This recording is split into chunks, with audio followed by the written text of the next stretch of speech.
If you find yourself falling in love with Madame Grand, I will not judge you, because what Élisabeth Vigée Le Brun does in this portrait is beyond what should even be possible in art.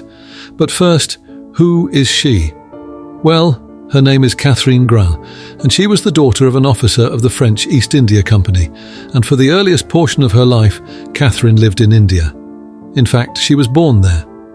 And due to her family's status within the country, she was privy to a private education, could both read and write, and had excelled in art, dance and etiquette, combined with a nearly perfect face, among other physical features, and Catherine was understandably the desire of every male suitor.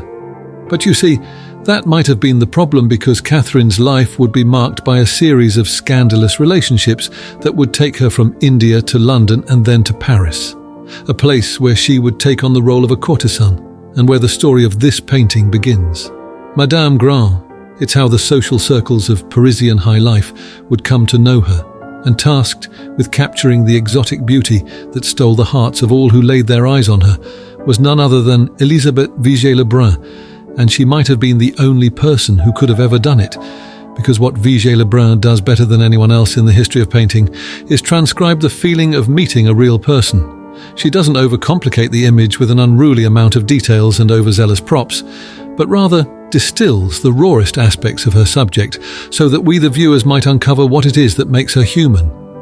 In this portrait, Vigée Le Brun shows us a version of Catherine, who playfully rolls her eyes away from us, exposing her neckline, contrasted against the infinite boundaries of a black background, and our minds make way for the unimaginable. She's of the most delicate qualities. Her hair, the materials of her dress, the blue ribbons on her head and breast, and whatever her sins, we simply do not care. It is a portrait so commanding we bend the knee and submit. We ask, what would it have been like to meet her?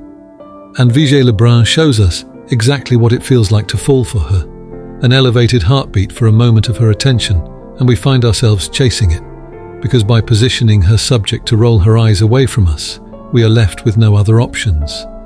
We cry for her acknowledgement, even for 1 second, and we'll never get it, and that's the point.